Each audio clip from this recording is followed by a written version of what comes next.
So, Namaste zusammen. Grüß Gott. Ich hoffe, dass Sie mich alle sehen und hören. Mein Name ist Sanjay Dambe. Ich bin der Präsident vom Indien Institut in München. Das ist ein 90 Jahre altes Institut, was sich gewidmet hat, beziehungsweise Arbeitsumfeld ist die traditionelle Kunst, Literatur, Bildung und Kulturthemen in Deutschland zu verbreiten und auch in die richtige Form zu platzieren.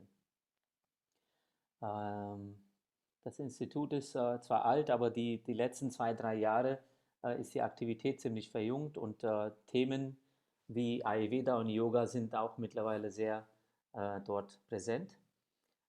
Ich hoffe, dass Sie mich alle hören. Ich weiß es nicht, ob ich laut genug bin. Kann mir jemand einen Daumen zeigen? Sehr gut, okay, alles klar. Danke. Danke, Manu. So, einige treten immer noch ein in unser Meeting, deshalb erzähle ich noch schnell den Hintergrund von diesem Event. Und zwar, das ist sowas wie ein Yoga-Tag, was vor 6 Jahren in Leben gerufen wurde von Premierminister Modi. Gibt es jetzt einen Ayurveda-Tag, der auch so in dieser Form gefeiert wird. In Indien wird er schon lange gefeiert, an Dhanteras oder Dhanvantari-Tag.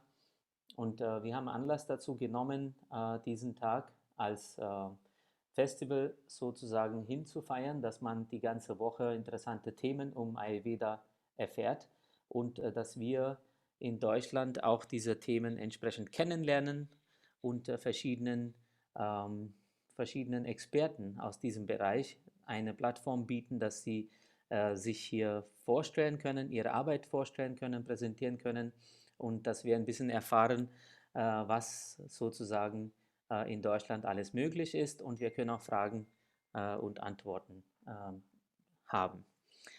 Das heißt, dieser Ayurveda-Tag wird jetzt in verschiedenen Bereichen, in verschiedenen Ländern, Bundesländern in Deutschland gefeiert, sowohl weltweit gefeiert. Die meisten haben am 13. sich vorgenommen, das zu feiern. Wir haben am 13. auch einen größeren Event auf dem gleichen Link, also am 13. Da können Sie sich genauso gut, falls Sie sich mal angemeldet haben, jetzt einloggen und diesen Link dazu nutzen. Wir haben ein unterschiedliches Programm. Heute davon ist, vielleicht haben Sie vorhin schon gesehen, wir haben heute 2 Experten eingeladen. Eine Expertin kommt aus Bombay, die kommt dann ab 16:30 Uhr ungefähr dran. Dimple Jangda, dazu erzähle ich später nochmal.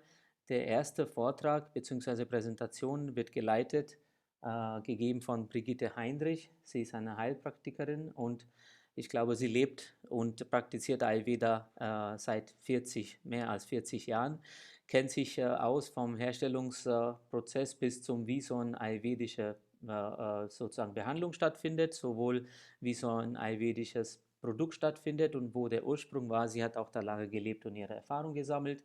Das heißt, wir freuen uns sehr, dass sie dabei ist. Sie leitet das Santulan Ayurveda Kurzentrum in der Nähe von Schwäbisch Hall, das ist Vedelbach gleichen. Öhringen ist, glaube ich, der nähere größere Stadtteil.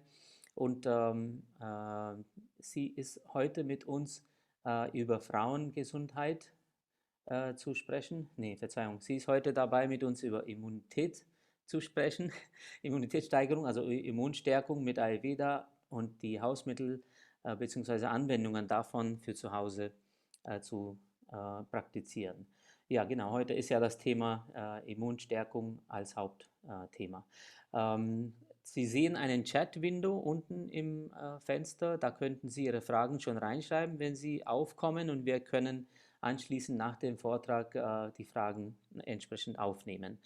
Die ganze Präsentation wird auf Facebook von der Konsulatsseite ausgestrahlt in Kürze, das heißt in ein paar Minuten geht es los.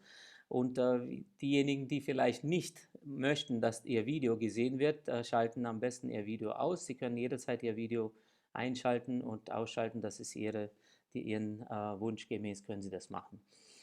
Ja, dann lade ich jetzt die Brigitte Heinrich. Sie sehen sie schon, dass sie online ist, dass sie uns sozusagen ihre vorbereitete Präsentation und uns über Immunstärkung was erzählt.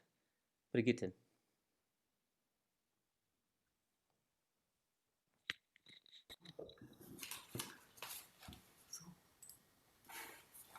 Hallo, guten Tag, Namaste. Ich freue mich sehr, dass ich heute zu euch sprechen darf. Ist zwar etwas komisches Gefühl, in eine Kamera zu sprechen. Ich würde euch gerne alle persönlich sehen und eine Unterhaltung mit euch führen, mehr als einen Vortrag zu geben. Also deswegen freue ich mich auch, wenn ihr Fragen stellen wollt. Wir geben auch immer wieder Seitenreihen von dieser PowerPoint-Präsentation. Und am Schluss auch Adressen. Wenn ihr also noch anschließend Fragen haben solltet, könnt ihr auch eine E-Mail schicken an uns und die werde ich dann beantworten. Also willkommen und ich freue mich drauf. Also heute geht es um Immunstärkung und Hausmittel und Anwendungen für zu Hause. Was können wir zu Hause machen? Was können wir selber machen? Wir können nämlich eine ganze Menge selber machen. Im Grunde genommen kommt es auf uns selber an, in dieser Situation, wie wir gesund bleiben können. Im Ayurveda würde man sagen, das Vata-Dosh, also die Elemente Raum und Luft, die sind besonders erhöht in so einer Phase, in solch einer extremen Situation. Und das bedeutet auch, dass wir mehr Unruhe in uns spüren, auch die Ängste sich verstärken, diese innere Sicherheit verloren geht. Ja, das ist nicht nur eine Situation, die sich außen widerspiegelt, sondern ganz genauso auch in uns passiert. Und Ayurveda gibt da sehr viele Tipps, was man machen kann, sowohl im Ahara, in der Ernährung, als auch im Vihara, im Lebensstil. Und davon möchte ich euch ein paar vorstellen. Tatsächlich ist es so, dass unser modernes Leben die Doshas Vata und Pitta sehr stark erhöht. Und wie gesagt, Vata sind die Elemente Luft und Raum, Pitta ist das Feuer, auch mit etwas Wasser gemischt. Und wir sprechen aber mehr jetzt in diesem Zusammenhang über das Vata.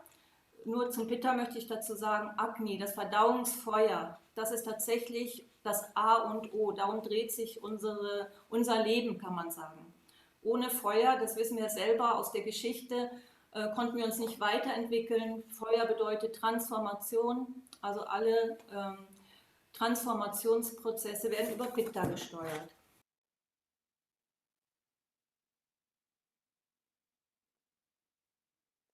Du bist stumm, Brigitte. Okay, so.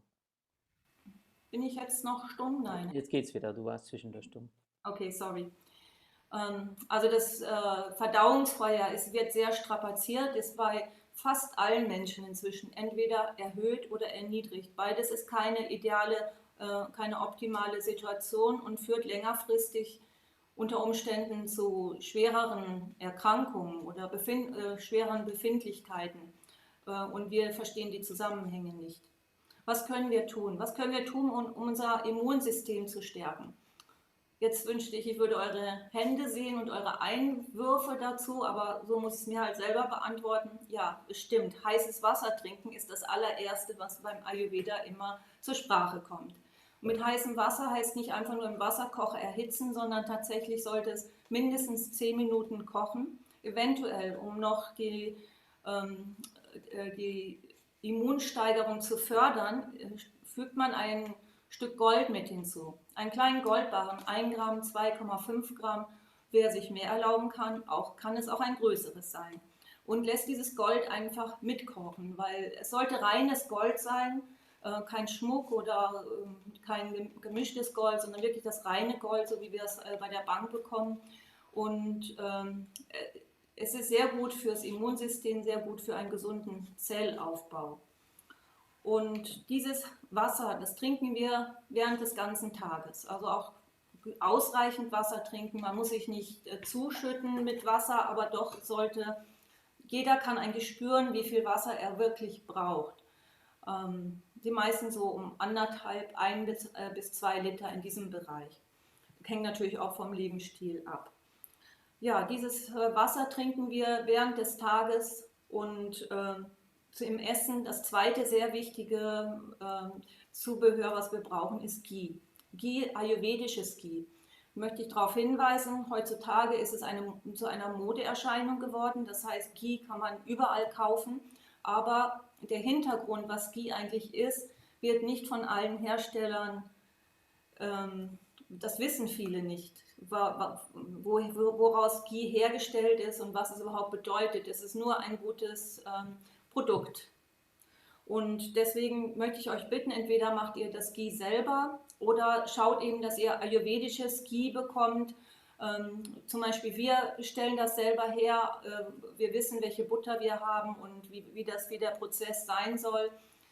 Idealerweise oder so wie es beschrieben steht, wird das eben aus der Rohmilch, aus der abgekochten Rohmilch, die Sahne, die dort entsteht, wenn die Rohmilch abkühlt, daraus, das wird mit Milchsäurebakterien versetzt und daraus wird dann erst Joghurt, entsteht Joghurt und dann weiterhin wird daraus die Butter geschlagen und aus dieser sehr guten und heutzutage würde man sagen medizinischen Butter wird dann das Ghee gekocht.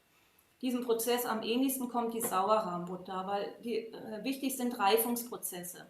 Und die wird in anderen Buttersorten nicht gegeben. Die Sauerrahmbutter wird schon für einige Stunden zum Reifen gestellt, weil hier ja sich auch Joghurt, also dieses Joghurt bilden muss, aus der die Butter hergestellt wird.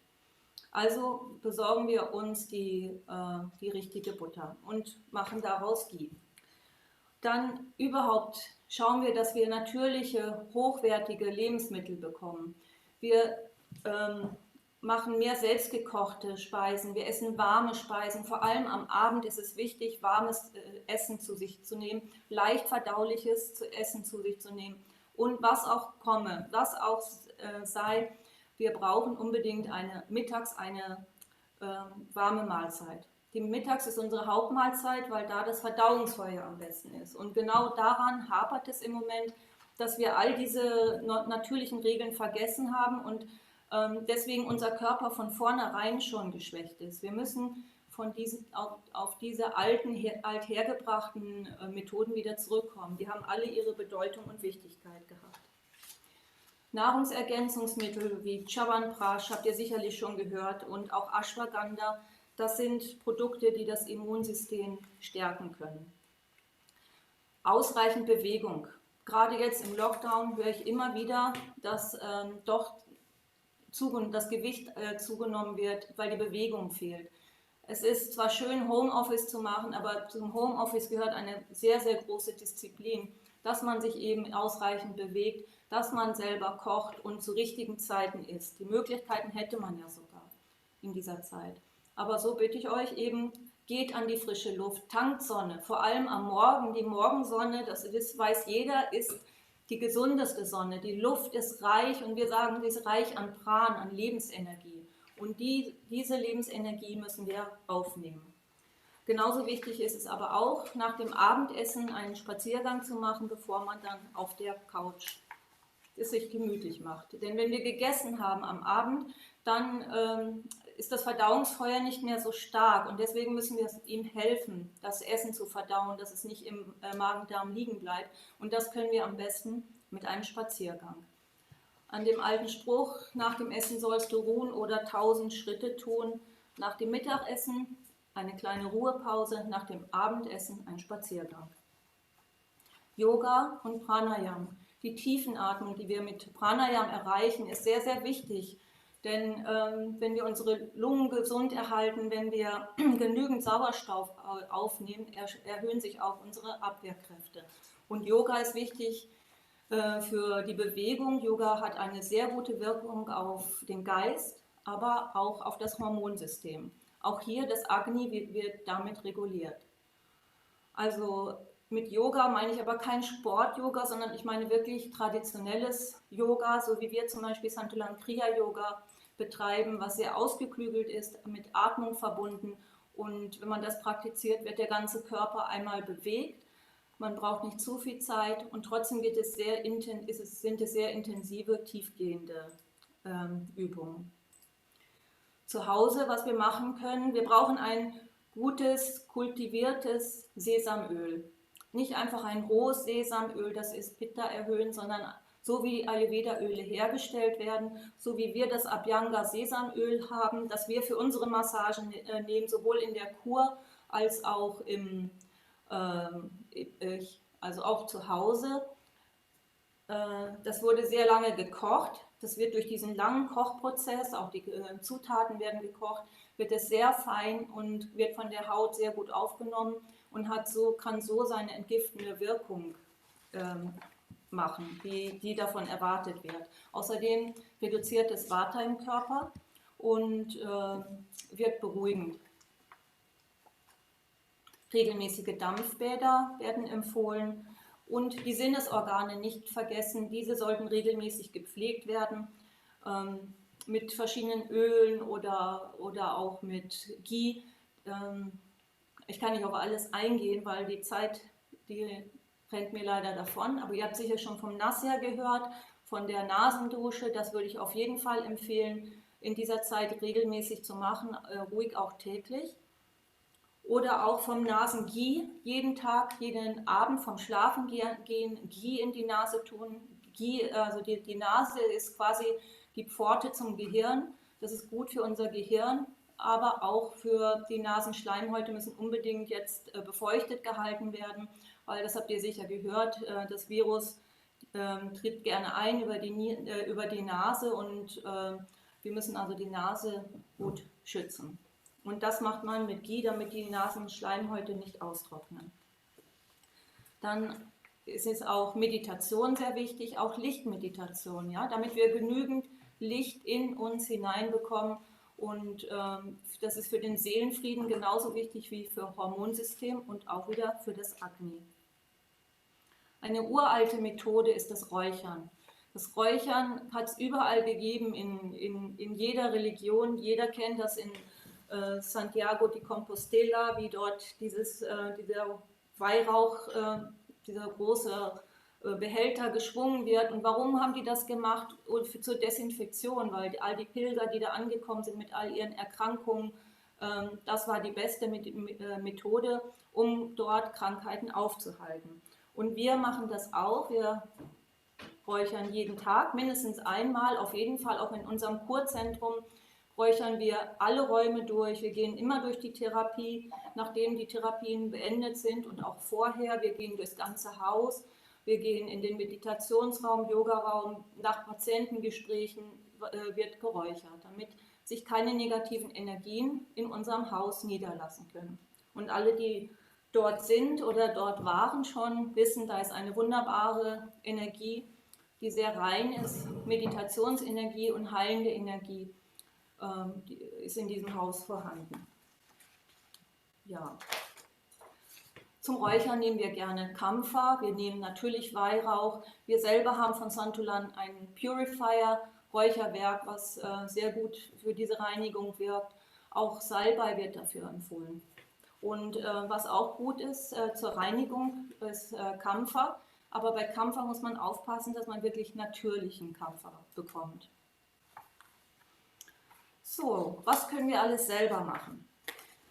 Eine gute Methode zum Schutz vor dem Eindringen von Viren ist einmal das Ghee in die Nase, aber auch Gurgeln. Gurgeln mit Haldi-Wasser. Da habe ich euch ein Rezept vorbereitet, wie man das herstellen kann, dass man Haldi ist Kurkuma oder auch Gelbwurz genannt, ist in der ayurvedischen Küche, wird es sehr, sehr viel verwendet, aber auch in den Hausrezepten und auch in ayurvedischen Medizin wird Kurkuma sehr viel verwendet, weil es eben auch eine desinfizierende Wirkung hat und sehr gut fürs Immunsystem ist. Darum empfehlen wir dieses Gurgeln mit Haldi-Wasser als Vorbeugung 2- bis 3-mal die Woche. Sollte man Halsschmerzen haben, dann kann man das auch 2-mal täglich machen. Ein weiteres Rezept zur Stärkung der Lebenskraft des Virya, das ist Panchamrit, 5 Nektare. Hier muss ich noch ganz kurz auf Milch eingehen, weil im Ayurveda, es steht in den Schriften, dass die Kuhmilch ein sehr wichtiges Produkt ist, für den Menschen gut verträglich. Heutzutage wird die Milch verdammt. Aber ich denke, dass wir einfach zurückkommen müssen zu wirklich guter Milch. Wenn wir von Milch reden, reden wir nur von Rohmilch, die eben abgekocht wird traditionell und dadurch besser verdaulich wird. Und diese Milch, die nährt alle Datus, alle Gewebe im Körper und gibt uns noch Lebensenergie. Also müssen wir eigentlich alle, anstelle immer zu sagen, nee, das wird nicht vertragen, das sollen sie weglassen. Wir lassen nichts weg, sondern wir besorgen uns etwas Gutes. Und da müssen wir uns wieder darum kümmern, dass wir eben auch bereit sind, den Bauern genug Geld zu zahlen, dass die eben ihre Kühe auch gut behandeln können und wir wieder mehr zu dieser natürlichen Haltung von Kühen kommen. Das ist also mein persönliches Anliegen, weil ich eben in langer Jahre in Erfahrung einfach mitbekommen habe, wie es Menschen geht, die komplett auf Milch verzichten müssen. Im Kurzentrum haben wir auch oft natürlich Gäste, die mit diesem Problem kommen, aber wir haben auch viele Gäste, die mit dem Problem kommen und ohne dieses Problem wieder weggehen. Im Panchamrot. Panchamrot sind 5 Nektare. Und diese Nektare, sie stärken das Virya. Sie sind gut für alle Dhatus, also alle Gewebe im Körper, aber vor allem Virya. Das ist diese Lebensenergie, das sind die reproduktiven Organe, aber auch die Cerebrospinalflüssigkeit, die braucht sehr viel Virya, um ihre Aufgaben erfüllen zu können. Und dieses Rezept, das besteht eben aus Rohrzucker. Rohrzucker ist ein anderes Produkt, was wir immer wieder empfehlen, dass es wichtig ist, Zucker zu essen und nicht darauf zu verzichten. Nur wir empfehlen halt Rohrzucker und keinen anderen Zucker, weil der diese besonders guten Qualitäten im Ayurveda hat. Und natürlich in angemessener Menge und guter Qualität. Also dieses Rezept besteht aus Rohrzucker, Naturjoghurt, Honig, Ghee und Milch. Das sind die 5 Nektare, wovon wir jeden Tag zu uns nehmen sollten.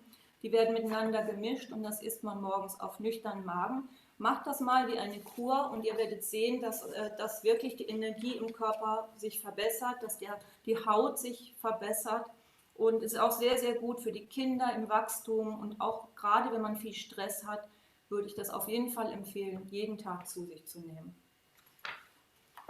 Ihr habt alle schon von der goldenen Milch gehört, die Haldi-Milch mit Gewürzen, wobei wir eher empfehlen, die tagsüber zu trinken. Am Abend Milch zu trinken ist für viele Menschen nicht so gut verdaulich.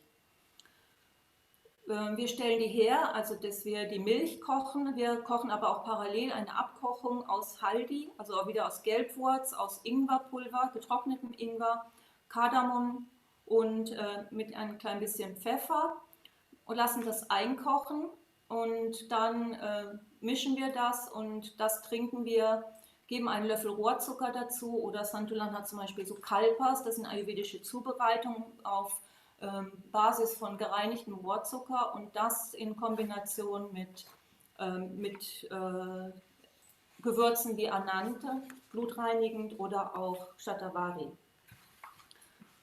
Dann natürlich eine Panchakarma-Kur wird empfohlen zur Stärkung des Körpers, zur Stärkung Körper, Geist und Seele auf allen 3 Ebenen und auch zur Stärkung des Immunsystems. Das ist so wie ein Reset, ja? Eine Reinigung, die Tiefenreinigung des Körpers, so dass seine Funktionen wieder mehr ins Gleichgewicht kommen. Weil letztendlich wollen wir versuchen, den Körper wieder ins Gleichgewicht zu bringen, so dass er in seine Funktionen voll ausführen kann. Ausreichender Schlaf wird auch unbedingt empfohlen. Davon sollten wir genug haben von dem Schlaf, weil dieser Schlaf gibt uns auch Peace of Mind, also einen friedlichen Geist und gibt uns die Kraft für den Alltag und gibt uns auch Kraft, um diese schwierige Situation durchzustehen. Ja, ich könnte jetzt noch stundenlang weiterreden, aber leider habe ich das nicht. Und es ist mir ein Anliegen, das alles, was ich in den letzten über 30 Jahren gelernt habe, habe ich vom Dr. Sri Guru Balaji Tambe gelernt. Er ist für mich ein großes Vorbild, weil er wirklich Ayurveda nicht lehrt, sondern in erster Linie lebt. Und davon lerne ich jeden Tag und lebe das auch jeden Tag.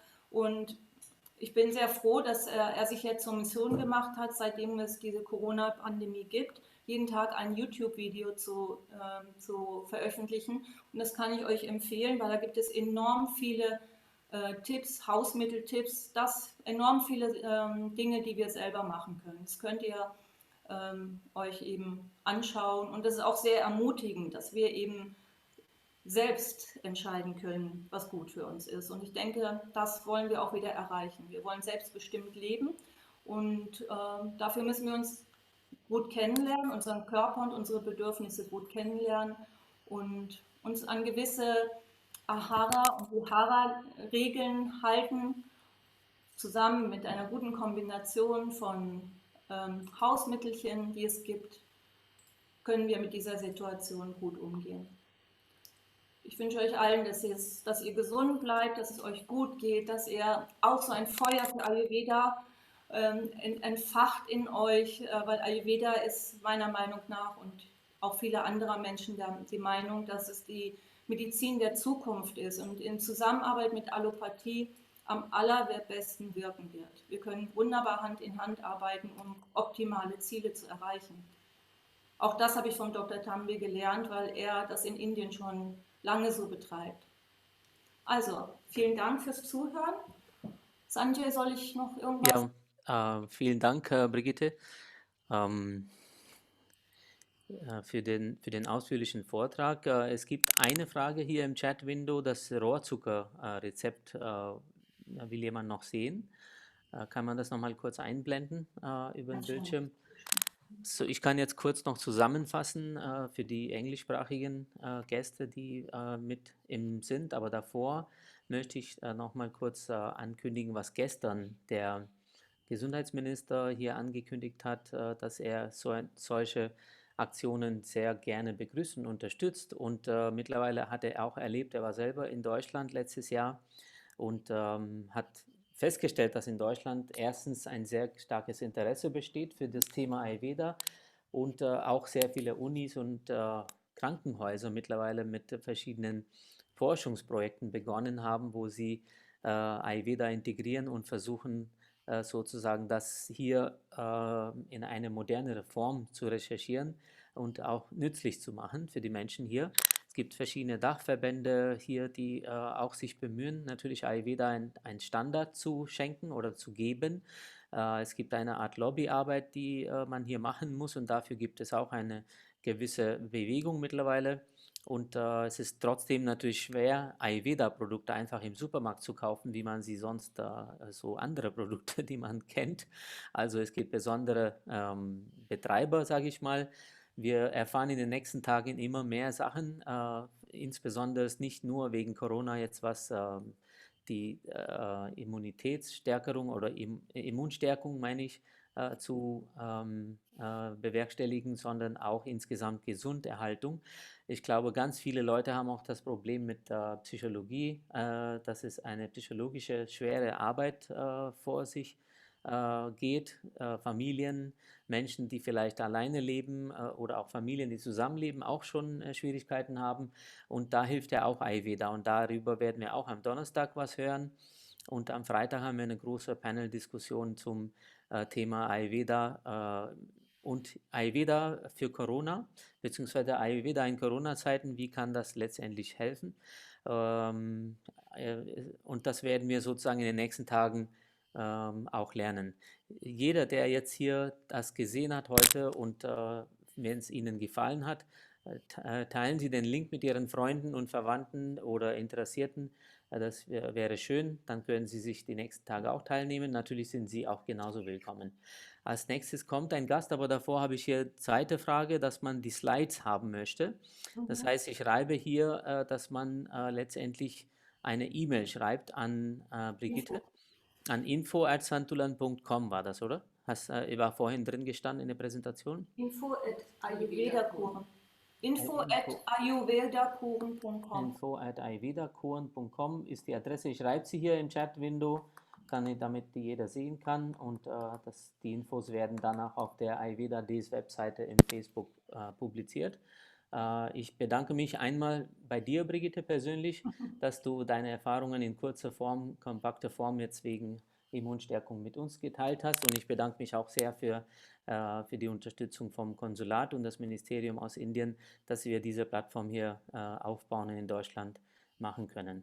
Bleiben Sie dran, ich werde gleich die Dimple, die ist schon online, habe ich vorhin gesehen, aus Bombay, hat sich eingeloggt. Bei ihr ist es ja schon fast 9 Uhr abends oder schon später als 9 Uhr, 21 Uhr, und die sagt uns auch sie ist ein Lifestyle-Coach über Ayurveda, und sie will uns auch sagen, was wollen denn die Menschen in Indien von Ayurveda profitieren, was sind die jungen Menschen, was erwarten die von Ayurveda und wie sie dieses Problem mit Immunstärkung, Corona und sonstige Sachen. Sie ist natürlich ein praktizierender Coach. Insbesondere glaube ich auch, wenn ich ihre YouTube-Videos gesehen habe, sehr viel, dass sie Frauen auch berät. Aber ich denke mal, im Publikum sind auch ein paar Männer. Ich möchte da ein paar Fragen stellen, die für uns Männern auch hilfreich sind im Ayurveda. Also, Dimple, welcome, a warm welcome to you. Are you there? Are you online? Hi, yes, I'm yes, online. Hi, good. Dimple, I just introduced you in German, so now I will continue in English so that you also can follow me, unless you know German. So please tell me. I wish. Thank you so much. But I hope the audience can appreciate what I have to share. Maybe you Yes. can help translate for them. Yes, I'll do the other way around. So in that case, after you are, I'll summarize a little bit after you have done presentations or anything specific. So not an issue. I'm very happy to have you here, Dimple, and I cannot praise you as much as words can, but you seem to be doing a lot of work in this Ayurveda domain. Specifically, India is a big country, and it's not easy to practice as a young person, I presume, and telling the traditional art of Ayurveda to Indians. So it must be a challenging thing, but you are doing it successfully. I'm glad that you could join us for this Ayurveda Days event. It's very much with the blessings of the Ministry of AYUSH from India, as well as from the Consulate General.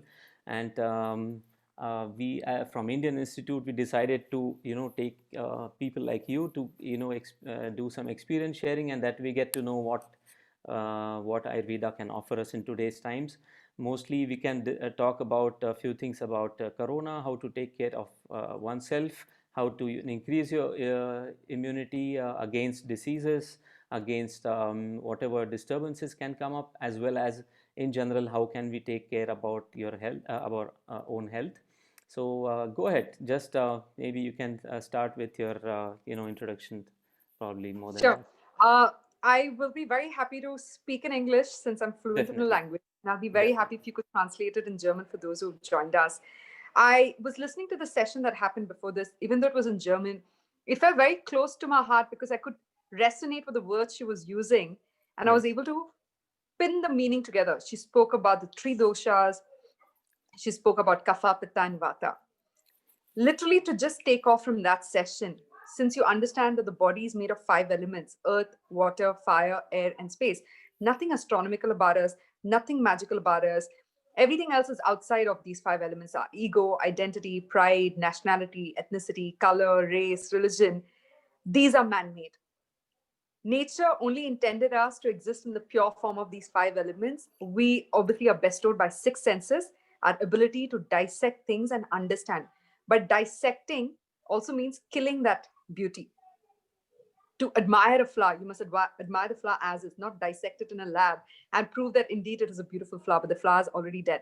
So that's what Ayurveda does. It allows you to appreciate your body in a holistic manner. These 5 elements come together to create wellness of the body, mind, and emotion. So Ayurveda is a very holistic approach because all diseases have a psychosomatic origin. There are 3 building blocks in our body: Kapha, Pitta, and Vata. I'm going to stress on the Kapha dosh most importantly in this workshop, because if you look at the pandemic, the COVID-19 virus, or any kind of virus which is flu-based, it enters through the nose and mouth and attacks the throat and chest. And this is a Kapha region as per Ayurveda. So I'm going to stress on how to boost our Kapha dosh, boost our bronchial health, boost our immunity against this virus and all other kinds of virus, because this unfortunately is not the first pandemic or the last pandemic, but this is definitely the first worldwide quarantine that we've experienced. There has been 10 such pandemics in the last 20 years. Ebola, Zika virus, SARS, influenza, E. coli, AIDS, rat plague, black plague in India. It has claimed millions of lives. There are going to be several more such pandemics. Are we going to keep quarantining ourselves and locking ourselves in the comfort of our homes every now and then? Because this is going to destroy the economy or destroy the normal that we know. This has become a new normal where workshops and seminars are being conducted online. Thank God for technology. We can use this to our advantage to spread the knowledge of Ayurveda even more now, because Ayurveda is a 5,000-year-old healthcare science that has survived multiple calamities, pandemics, climate change, catastrophes, human evolution, extinction of flora and fauna. Ayurveda survived because there is some truth, there is some science, there is some principle in it, which is rooted in the 5 elements of nature. And as long as humanity exists, as long as nature exists, Ayurveda is going to exist. And this is the only healthcare science that treats a disease at the root cause level instead of doing a symptomatic treatment where we suppress the disease and only cure the symptoms. Another thing is Ayurveda is a preventive healthcare life science primarily, and it also has a curative healthcare life science. We've seen miracles happen in our clinic in Mumbai, where we've seen multiple sclerosis patients walk for the first time, paralysis patients speak for the first time, kidney stones, gallbladder stones getting dissolved. But why wait to get sick? Ayurveda is something that you must practice as a way of life, not something that you go to when everything else has failed, not when everything is gone out of control and it's too late. Not then. It's something that you practice as a daily life, because on a daily basis, we're consuming the 5 elements: earth, water, fire, air, and space. If the permutation and combination of this element goes off balance, it causes diseases connected to that element. So I'm going to talk about earth and water, Kapha dosh, particularly in today's workshop, so that I can teach you how to boost immunity against COVID-19 and all kinds of bronchial disorders. So over to you for the translation. Okay. I'll quickly short form it to the audience. Meanwhile, I'll put your question so that maybe you can prepare for that. So specifically in Germany, we are very particular about, going into practice. So it's not like we listen to different masters, gurus and experts for days and months and years. We would like to immediately take it into practice. That is the Germany I have come to know about. So can you give us any practical tips about recipes and, what we can do ourselves at home? Meanwhile, I'll translate what you said in the first part. Okay, also ich übersetze ganz kurz. Die Dimple hat eine sehr positive Einstellung zu dieses Thema Corona insgesamt auch Covid-Thema. Sie sagt, Ayurveda bietet uns alles mit seinen ganzen Elementen und Theorie. Es ist zwar eine Jahrtausende alte Wissenschaft, aber die bietet sogar in moderne Zeit uns einen totalen Leitfaden, um unsere Gesundheit zu erhalten. Weil Ayurveda sagt, okay, man kann zwar immer die Krankheit auch zum Heilung bringen, aber warum nicht vorbeugen? Und dazu gibt es auch ganz unterschiedliche Aspekte, die sie genannt hat, wo man natürlich seine Konstitution versteht und mit Hilfe dessen, also mit Hilfe von der ayurvedischen Wissenschaft, gegen Corona kämpfen kann. Natürlich wird jetzt es ist doof, dass man Mundschutzmasken tragen muss und wie lange will man den quarantänieren, sagt sie.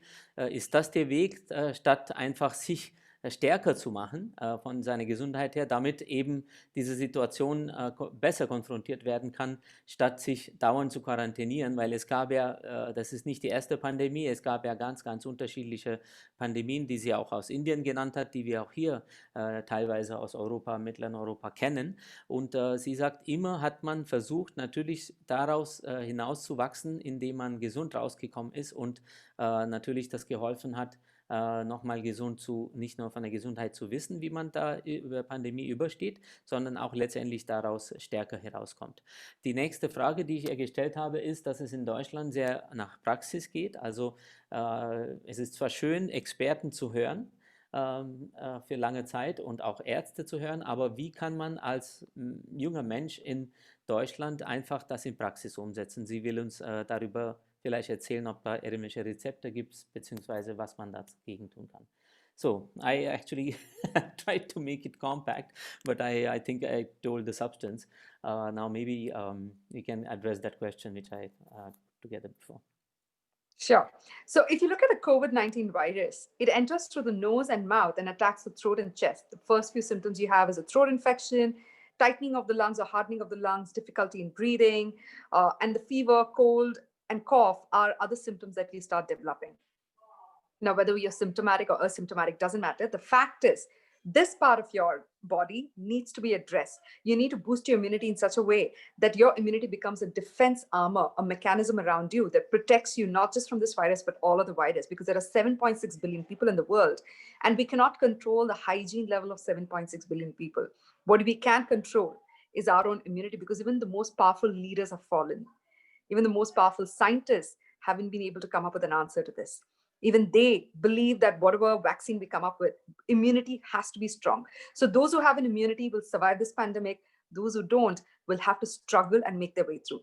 Now, how do I boost my immunity and Kapha dosh?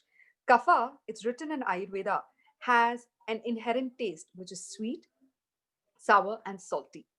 Kapha also leads to accumulation of mucus in the top part of the body, which is, by the way, is a breeding ground for the virus. So we must ensure there is no mucus accumulation, excess mucus accumulation in the top part of the body. That itself prevents the virus from breeding or multiplying. Even when it enters the body, we must allow it to leave our body in such a way that it has no collateral damage on our body. We must just let the virus pass through us.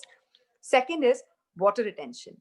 That's also a breeding ground for the virus. Now, if you look at the virus, it attacks patients who are diabetic, obese, overweight, or have renal health issues. Now, these are also diseases connected to Kapha imbalance. Kapha imbalance causes cold, cough, sinus, allergies, asthma, hay fever, lung congestion, obesity, diabetes, cardiovascular issues, and lifestyle disorders. There is a striking similarity on who COVID-19 virus is picking as its victim. Now, when we know Kapha is sweet, sour, and salty, what we must do is eat the opposite taste. That's a rule of gunas. Opposites cancel each other. Like increases like. The opposite taste that we must incorporate in our diet at this point in time is bitter, astringent, and pungent. What is bitter? Bitter is an unpleasant taste in the mouth. It basically makes your blood also bitter, and the virus cannot survive in a bitter environment, number one. It also kills the virus as soon as it comes into contact with our blood. There are foods like spinach, which is bitter. Celery is also bitter. Cilantro, moringa, curry leaves. Bitter gourd, a very famous Indian vegetable, unpleasant, very bitter, makes you want to curse, but it's excellent for killing the virus. It also boosts your immunity. Most importantly, instead of making claims that it kills the virus, it boosts your immunity against the virus. Coffee is also bitter, by the way. Even though coffee is not recommended because it has a drying effect on the colon, at this point in time, you can incorporate black coffee in your diet post lunch and dinner, never on an empty stomach. Post breakfast and lunch is better, not post dinner. There are some more bitter herbs in our own cuisine that we can start incorporating. Fenugreek, which is called methi in the Indian cuisine. Fenugreek is available around the world. It has a great shelf life. It can last for about a year or two if you keep it in a good atmosphere. You can just boil some fenugreek seeds, which is pre-soaked for at least 8 to 10 hours overnight. Boil it and bring it to half, filter this and drink. It's excellent for bringing your cholesterol levels down, for also taking care of your blood pressure levels. It's great for diabetes and liver health issues. It detoxifies your body. It lightens your tissues and deworms your body. Fenugreek is an excellent herb. Then we also have spice. We also have carom seeds. It's called ajwain in India. Carom seeds is also very bitter. You can boil this in your herbal and spice teas in the morning, incorporate this in your diet. It helps in boosting your immunity. There are some bitter herbs that have proven themselves over the last 5,000 years. Number one, Neem, spelled as Neem. It's an excellent herb. It's available across the Indian subtropical climate. But the benefit of modern science is it has been dehydrated and placed in capsules. Now it's available around the world. You can just take one Neem capsule early in the morning, empty stomach, wait for 1 hour, let the Neem capsule do the job of killing all the bacteria and virus in your body that's not wanted, and then eat food or drink water after 1 hour. Neem is anti-inflammatory, antibacterial, antiviral, antifungal, anti-disease, antiviral, which I already said. And it's also very safe for diabetic patients and cardiovascular health issues. Do not consume Neem if you're pregnant, or do not give Neem to senior citizens and young kids because it can cause nausea. It's a very bitter taste. The second herb is Philanthus Neruri. It's called Bui Amla Ka Patta in Hindi in India. Philanthus Neruri is an excellent herb. It's called the windbreaker or the stone breaker in Ayurveda because it helps in dissolving difficult stones like kidney stones, gallbladder stones. It helps in boosting your liver health, your immunity against hepatitis B. It also is proven to cure hepatitis B. Do not consume Philanthus Neruri if you're diabetic. You can have Neem instead. Philanthus Neruri is also great. So for those of you who don't have any health conditions, you can take 1 capsule of Neem and 1 capsule of Philanthus Neruri early in the morning, empty stomach. Take it only for 15 days. Remember, Neem and Philanthus Neruri, these are very potent herbs. Neem was actually used back in the day for causing miscarriage, for abortions. So it's so potent that it also has anti-spermicidal effects. It can kill even the sperms. So that's the reason why take it only for 15 days. Just because it's a herb, we must not consume everything that we see. We're not goats, we're not cows, we cannot digest what we eat. We must heed caution and consume it only for 15 days. Take a break for another 15 days, and then again consume it if you're going to difficult places where there are a lot of crowds and you're traveling. So there's Neem, Philanthus Neruri, Fenugreek, carom seeds, spinach, celery, cilantro, curry leaves, moringa, coffee. These are 10 bitter foods that I recommend to incorporate in your diet starting today. Okay, give me a sec. I'll put that again into some translation. You have been like a bullet train, and we have a Deutsche Bahn, which is ICE, and that is not so fast like you are speaking just now. So I've tried to collect as much information as possible, but I'll be happy to guide you through the talk because I understand some of the German words. Yes, that's good. That's good. So, in fact, weirdly, some of the things which you are mentioning are already getting in demand. So, I see that we've got a small spice shop in Munich. So, I know a little bit of these spices. So, I hear that celery, moringa, curry leaves, then fenugreek, ajwain. One is boxon clay, so that is methi seeds, and Karela, which is bitter gourd, which is also available in Indian shops. So some things are available. Are you saying that? I mean, thank you very much for this, very interesting, actually collection of spices and which you can use for basically protecting your kapha part, right? We are talking about this section today. Yes. Because of course we have less time. Otherwise, we would be actually handling all the doshas and to talk about it maybe a little later sometime. But this is very interesting to do that. I'll translate that now quickly. I'll put you this question again and then start translating. Are you saying that you collect all these things and eat them as capsules, or bring these spices in food, or mix all this and make a smoothie out of all these spices, or what is the recommendation?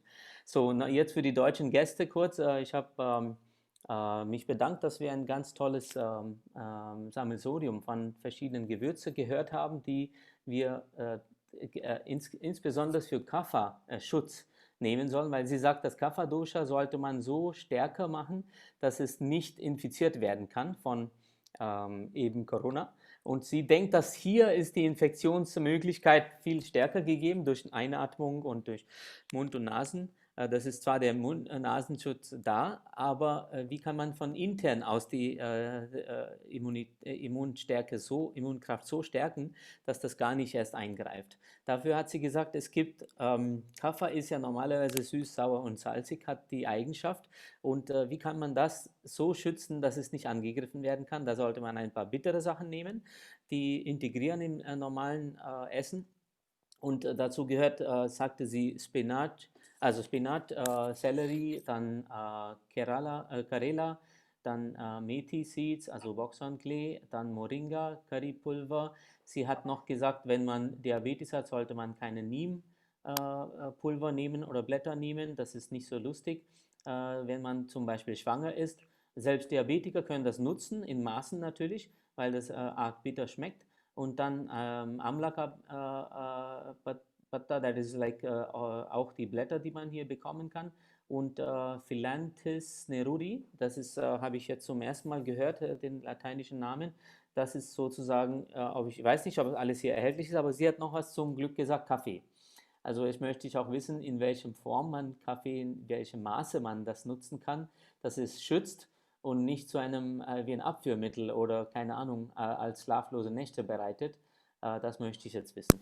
Und wenn Sie Fragen haben, ich sehe schon, dass da ein paar Fragen schon sind in dem Fenster, die werde ich dann am Ende stellen. Das sind einige Fragen, vielen Dank. Schreibt ruhig rein, das werde ich dann letztendlich weiter die Fragen stellen. So, there are some questions already coming up, but let's continue first. I think it's better to continue first of all with the dialogue. So Yeah. I say, that coffee is one thing which is very popular in Germany. There's a high consumption of coffee, and people will definitely take that up right away. Your tip that I should drink coffee. How Yeah. much is good in proportions is the question which adds to that.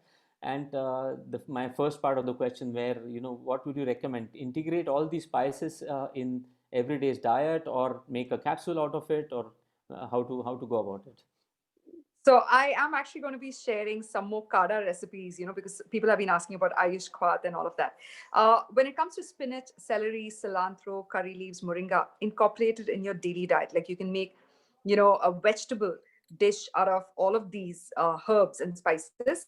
And you can also add fenugreek and carom seeds to your lentil soup. When you make a lentil soup, it's a good source of protein. Especially, veganism is a great trend in Germany, and I really admire that. So if you are vegan, even if you're not, you should have lentil soup in your diet. You can just incorporate fenugreek and carom seeds while cooking the lentil soup. Neem and Philanthus Neruri is the only thing you consume in the capsule form, because you don't have access to the raw herbs.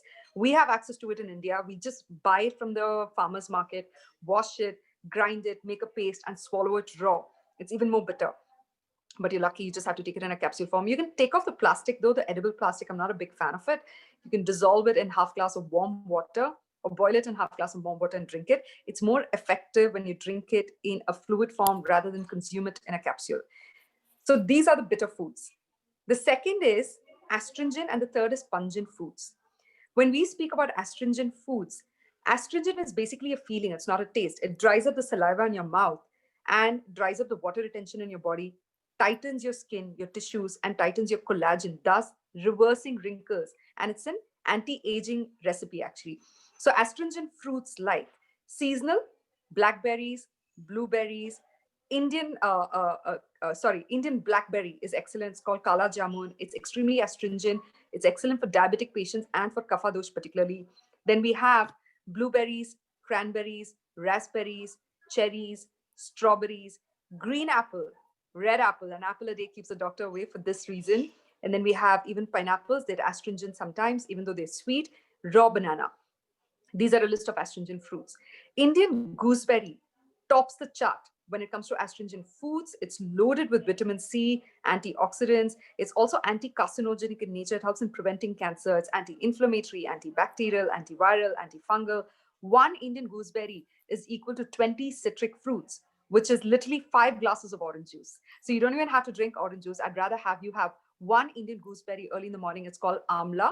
You can either have it in the raw form or soaked in jaggery water. It sweetens it, and it also is more delicious in the morning, especially for a Vata Prakriti who don't like the sourness of amla. Or you could even have amla juice, Indian gooseberry juice, in a small shot every day in the morning. That's a great way to boost your immunity. There is a very popular recipe called Chavan Prash. Now, Chavan is a monk who came up with this recipe called Chavan Prash to reverse his aging process. He obviously was on a mono diet, and he was having 1 teaspoon of Chavan Prash every day for 45 days, along with meditation, yoga, and he reversed his aging process. Chavan Prash is a great, great recipe made with amla, the Indian gooseberry, which is the main ingredient. There is ashwagandha, shatavari, gugul, Indian ginseng. There is cinnamon, cardamom, clove, grated ginger, pepper, star anise, turmeric, nutmeg. There are almost 40 herbs and spices in it. So you can just take 1 teaspoon of Chavan Prash early in the morning. And if you're a Pitta Prakriti, you can also have a glass of milk with it to keep the heat down. The milk can be dairy based or even vegan, like coconut milk, oat milk, or almond milk. But soya milk is a strict no in Ayurveda, especially because it's made with man-made intervention. It has no digestive enzymes. It's only going to stress your gut out. So have a lot of astringent foods. Like I'll repeat again: green apple, red apple, berries, blueberries, cranberries, Indian berry, which is the Indian gooseberry, cherries, strawberries, pineapple, pomegranate is astringent and excellent for boosting your immunity. It tightens your tissues, reduces water retention in your body. Now, along with this, is another recipe I'd like to give you guys. You just take this magic ingredient that Mother Nature has given to dissolve mucus in our body. This is the only ingredient from Mother Nature that dissolves mucus. It's called honey. Honey, by the way, is medicine, not food. Do not abuse it in your green teas and black coffees, and don't bake it in your cookies and cakes. It becomes poisonous. When you cook honey, it becomes poisonous. It releases the beeswax and pollen grain, which gets stuck in our digestive tract and leads to accumulation of ama, which is poison in the body. But you can have honey raw because it's medicine that dissolves the mucus and also boosts your immunity against allergies and viruses. Take 1 teaspoon raw organic honey, add half teaspoon of grated ginger, which is anti-inflammatory, add a quarter teaspoon of pepper, sorry, not quarter teaspoon, a pinch of pepper, a pinch of cinnamon, and a pinch of turmeric. You can also make a big jar, half bottle of honey, quarter bottle of grated ginger, 2 teaspoons of pepper, 2 teaspoons of cinnamon, 2 teaspoons of turmeric. Put it in a jar. I literally have 1 teaspoon of this whenever I come home from sports or I feel a little itch in my throat. I immediately take a teaspoon of this. I do not let that itch in my throat convert into a throat infection, cold, coughs, or bronchial disorders. This is an excellent way of dissolving all the mucuses, bacteria, and virus here and taking it out through the colon. You can also gargle your throat with hot water, turmeric, and salt as soon as you come home from an outdoor or an event. That helps in killing all the bacteria and virus here.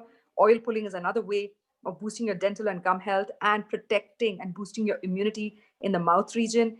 Tongue scraping with a copper tongue cleaner is also an excellent way of letting go of toxins. It may not kill the virus, but it ensures that your nose and mouth region is taken care of. So these are some tips. There are astringent and some recipes. Okay. So I think I don't need to really translate completely what you just said, because I think that's a big list of spices and herbs. I would just translate a few of those and again give you one more question before I come back with the translation. Was wondering, like, maybe this is a personal question, you don't have to answer it if you don't want to, but how did you come to know of all this? Like, I mean, this sounds like you have met some rishi and he dropped everything in your head and now you know everything about Ayurveda. So how did that knowledge come to you, first of all? And the way you're, I mean, fantastically already explaining it to us, it's very helpful. That's great, but I'm just inquisitive to know that this vast knowledge of Ayurveda, which is ancient, as you yourselves mentioned, to keep it for modern time and make it useful is a difficult task, which you have accomplished. So I would like to know more about that, how you came to this, and how we can get in touch with you, because it's far away. I mean, a couple of 1,000 kilometers separates India and Germany. So the people who are putting up questions, they might have more guidance. So maybe you can give a hint on that. So I'll translate first. And also, sie hat noch gesagt, dass es ganze Menge astringent, also zusammenziehende und bittere Elemente und Gewürze gibt, die man integrieren kann. Dazu gehören auch verschiedene schwarze Kirsche und Blaubeere, und Kala Jamun ist zum Beispiel so eine Art Pflaume, indische Pflaume. Dann Pineapple ist ja Ananas und rohe Banane beispielsweise. Und sie hat gesagt, das Beste, was es wirklich gibt, ist Amla. In indischen Läden kann man diese Amla-Stücke mittlerweile kaufen, die man nutzen kann, zum Beispiel einweichen im Jaggery, das ist Zuckerrohrmelasse, und dann kann man das nehmen, das ist astringent, aber daraus ist zum Beispiel das Chavan Prash auch gemacht, bildet die Basis von Chavan Prash. Sie sagt, das stärkt natürlich unsere Immunstärke ganz massiv. Das kann man alles integrieren. Zu meiner vorherigen Frage hat sie natürlich gesagt, dass man das in Maßen nimmt und auch entsprechend in seine Küche integriert. Sie wollte damit auf alle Fälle uns darauf aufmerksam machen, dass alles, was nicht Kapha in eine aggressive Form in uns steigert, das würde ja dann letztendlich dem Corona, sozusagen dem Virus, Tor öffnen. Und deshalb sollte man das in eine gesunde Form steigern. Und der Schutz entsteht durch diesen Konsumieren von bitteren Substanzen und beispielsweise, was sie gesagt hat vorhin, dass man die auch lecker schmecken können in dem täglichen Nutzen. Und das wird automatisch das gesunde Kapha in uns steigern, weil wir das auch brauchen. Und dann diese zusätzlichen Geschmacksrichtungen, beziehungsweise auch sowas wie die Früchte, Cherries und die Beeren beispielsweise bis zum Amla, das ist ja auch Stachelbeere, das sind auch sehr hilfreich, natürlich was daraus zu machen. Sie sagte natürlich, in Indien gibt es ja das frisch zu bekommen. Das heißt, sie geht auf einen ganz normalen Gemüsemarkt und kriegt das frisch und kann das sozusagen mahlen und dann steht der Saft oder wie auch immer zur Verfügung. Es ist eigentlich furchtbar bitter öfters, aber wir wären glücklicher, weil wir eine Kapsel kaufen könnten, die wir hier nehmen können. Allerdings das Gelatine sozusagen, wo die Kapsel eingewickelt ist oder die Kapsel drin ist, das kann man ja einweichen und wegentfernen und dann den Inhalt essen. Ich hatte jetzt noch eine Frage gestellt, dass das ein sehr, sehr großes, ja, wie könnte man sagen, Thema, was Ayurveda betrifft und Jahrtausend alt, aber auch sehr, sehr groß und vielfältig. Wie kam sie dazu und woher hat sie das ganze Wissen? Hat sie da irgendwie so eine Art Download gehabt, eine Festplatte sozusagen und die in ihrem Kopf integriert, dass diese Information heute zur Verfügung steht? Das war jetzt die nächste Frage, die ich gestellt habe. Ich sehe, dass eure Fragen kommen schon rein, manche Antworten werden schon gegeben, wir werden die gleich im Anschluss behandeln. Okay, Dimple, over to you. All right. To answer the question in a light way that you asked, I was an ex-investment banker, ex-TV producer, TV reporter, and even a copywriter in advertising. I had lived 4 different lives before this, and I was done. And I wanted something that was more meaningful, that allowed me to connect with who I was. And I was literally asking the universe for a purpose in my life. I wanted to make the universe's manifestations come true instead of manifesting what I want in my life. So I was literally asking the universe, tell me what you want me to do, and I'll do it, no questions asked. And it came to me as an epiphany that I must get into preventive healthcare, given my childhood trauma, going through a series of diseases and surgeries. And Ayurveda came into my life. And the last 3 years, I was dedicating my time to research and development to bridge the gap between doctors and patients. Because what happens is, Ayurveda is a 5,000-year-old science, but there is a time gap, cultural gap, communication gap, and also medical gap between the doctor and patient, because the doctors are giving advice based on their experience, but the patient hasn't completely understood what Ayurveda is. There's a huge gap. So I started bridging the gap through communication, through education, through conducting workshops and seminars and conferences. But I also wanted to make sure that the same patient didn't come back to us with the same symptoms and diseases. In our lifetime, each of us have had at least 1 million meals. We can't count how many meals we've consumed. We must make food our medicine, not medicine our food. You go to medicine as a last resort. Like when I have patients in the clinic with my team of doctors and therapists, I literally tell my patients that I hope you recover fully and you never have to come back to us. You have to learn Ayurveda as a way of life. And that's only possible if we teach them how to eat food based on their prakriti, based on their Ayurvedic body type. Because just like how your blood group is fixed at the time of creation, your prototype of body type is also fixed at the time of creation. There are only 7 body types, and there is a specific manual on what fuel, what food should be given to each body type. You cannot consume the food that I eat. I cannot consume the food that you eat because it could become unhealthy. So the more I researched food, the more I found solutions for diseases at the root cause level, at the micro elemental molecular level, which is food itself, because food is also made of the 5 elements: earth, water, fire, air, space. So if I just eat the foods that are rich in the elements opposite to my body type, I will immediately have balance in my body, because Ayurveda allows you to have Samma Agnishcha, Samma Dhatu, Samma Dosha, and Mala Kriyaya, which means having all my doshas, my dhatus, and my Agni balanced, and ensuring that all the waste is getting eliminated from the body to avail. The second line says, healthy mind, body, and emotion. So it has to start from the very basic, from the root cause, which is food. And the more we researched food, the more we found solutions. So for the last 8 months, we were dedicated towards spreading this message on how to boost immunity against COVID-19. And we must have done at least like 200, 300 live streams and interviews, at least 50, 60 workshops, just spreading this knowledge. So I hope that helps. And moving on to the last, taste, which is pungent. Pungent is basically a taste that is extremely sharp. It makes your eyes, nose, mouth water. Just like how it makes your eyes, nose, mouth water, it's going to make the virus also cry. It's going to literally flush the virus out of your body because of its pungent nature.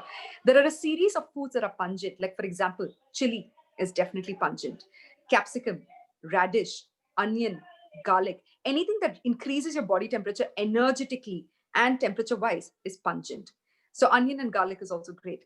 Then we have a series of spices like cinnamon, cardamom, clove. Ginger powder is more potent than grated ginger. Pepper, star anise, turmeric. These are foods that can boost your immunity against the virus. So you can literally make a kada at home. Just boil a pot of water, add 1 cinnamon stick, cardamom, clove, grated ginger, pepper, star anise, turmeric. Boil it well, filter it. You don't even have to filter it. The spices can float in your cup of tea, and just squeeze a little lemon and drink this. This is an amazing recipe. And in fact, just before Holi, when me and my French friends were leaving for the Holi party, where we would get drenched and we'd probably come back with a cold or a flu, I made sure that everybody had this tea and none of us got sick. We, in fact, kept having this tea 2 to 3 times a day. It's heaty in nature, so do not consume it empty stomach if you're a Pitta Prakriti. Have it after a meal, line your stomach walls. This is an excellent recipe for boosting your immunity against a virus. And you can definitely have turmeric in milk at bedtime.